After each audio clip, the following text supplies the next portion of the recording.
Oh, I can hear the groans of disappointment from here. Robert's in Dulwich. Robert, what does the common ground look like? Well, James, yeah, I think you might be maybe tracing up. Is it backing up the wrong tree, they say, with the Queen's comments? I don't know. I don't think she's trying to tell people you've all got to agree, but in the process... What does common ground mean, then? Well, I think what she's actually saying, if you could just not interrupt me all the time, that'd be great. What does common ground mean, Robert? What does common ground mean? When you debate someone, yes, you agree on certain points in the discussion. What the Queen, with her experience and all the rest of it, she doesn't want to see the country split like this. She wants people to enter into dialogues. And if I may say, James, if you keep insulting people and calling them names and all the rest of it and saying that they're wrong, yes, that's not how you win people over to your argument. Oh, you're telling me. Because you know that if someone is lying and they won't admit that they're lying, as we've just established with the Great Jaffa Cakes example, there's absolutely nothing you can do about it. So what does common ground mean? So I would say what the Queen is trying to say, and I think dismissing her is perhaps a bit naive on your behalf, because I think she is quite an experienced lady. It's fifth time. What does common ground mean? Yeah, I think she's trying to say that if two honest people were to enter into a debate and have a discussion and set out how they see things, you would start identifying common points. But you're talking about honest people.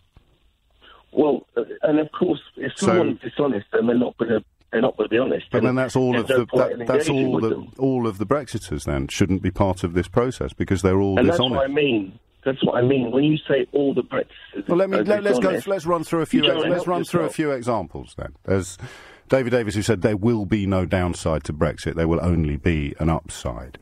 You've got, the list is almost endless. You've got Liam Fox saying the trade agreement should be the easiest deal in history. Davis again saying that we'll be in Berlin the day after the vote, not in Brussels. You've got, in fact, you name a Brexiter and I'll give you an example of their dishonesty. Name your favourite.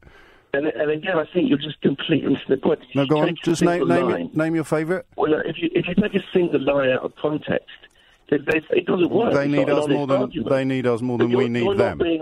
No, you're not being honest, James, right now. So these words were not uttered by the people I said uttered them. Of course they were uttered. Yes, and this is why there is no common ground. I've said something that's true, and you've said I'm not being honest. Do you see that you've proved both of our points? There can't be any common ground. I say something true. You, presumably as a Brexiter, say you've not been honest, and that's why there is no common ground, Robert. You're avoiding the context because you're trying to make a very narrow point. Yes, exactly. I've said things that are true, and you've said I'm not honest. No, that's not debate, James. That's not how you debate someone. So is what I said true? Understand someone's position. Can you let me talk? I am listening to you talk, but I can't let you talk. I can't let you talk unchallenged when you talk nonsense because we're looking for the common ground. How would you know what I'm trying to say? You just said that I'm not being honest, so I'm picking up on your own. I'm listening to your words. Well, let me explain that. Go on then. Let me explain that. But before you explain it, is what I said true? No, what you said is not true. So David Davis didn't say there will be no downside, there will only be upside. Yes, he did say that. So what I said was true. Can I explain it? No, it's not true. Can I explain that? So he said it, I said he said it, but it's not true. Go on, fill your boots. You understand he was trying to make a point. All of these quotes you give me, there was a context to the conversation. And this is the honest debate that the Queen is trying to get to. Simply insulting people is not going to win people around to your point of view, James. It's just not mature. You're just repeating yourself. Can you explain to me how what I said... Robert, sorry? Can you explain to me... You just interrupt the whole time. Why don't you listen to what I called in to say? I just did, and I'm asking you to tell me what I've said. Know my point. Yes, I do know your point. Without you interrupting. OK, you carry on again then. You're always right. You know, it's a psychological condition. Someone who thinks they're always right and has got no idea what people think around them. Recently you said you don't have to debate with people because you know you're right. Why don't you just listen? I've never said that. I've got to say. I've never said that. Yes, you have. No, I haven't. I've said I won't conduct debates with people without fact-checkers being present, precisely because otherwise both sides can claim that they're right when only one side can be. So we'll go again, Robert. No, mate, you're going to keep accusing me of interrupting you, and I can't get a word in edgeways. You go again then. Shall we let the Queen have... Shall we try and examine what the Queen's trying to say? I know what the Queen's trying to say. The Queen is trying to say that people like you and me can find common ground.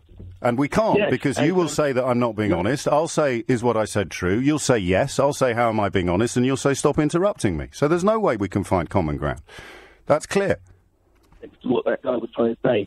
And that's the point in a debate. There's a nuance. And you have to understand the other person's point of view. You have to give them time to let them explain themselves. Because we all know that a word can have a very strict meaning, a broader meaning. So when someone's trying to create an argument, you have to really try and understand, and you have to legitimately and honestly try and understand. I've been doing it for 2.5 years. Talk me through the tangible benefits of Brexit before you go. No, do you know what? Do you know why that doesn't even count anymore? We had the vote. That's done. And that's why there's no common ground. There aren't any tangible benefits. The true things that you're saying, James, are dishonest, and there's no point having a debate because of the result of the vote, despite the fact that all the promises that were made in pursuit of those votes have been broken. So, I mean, listen, I doubt we're going to part as friends, but we're on the same team here, mate. There is no common ground because you don't have a leg to stand on, and you're furious with people who point it out. And until we can find some way of making you feel better about not having a leg to stand on, and me being less frustrated by the fact that you can come on national radio, accuse me of not telling the truth, and then in the same breath say you are actually telling the truth, I just don't like the truth, and anyway, you lost, get over it, then there's no common ground. So can we at least agree on that, Robert?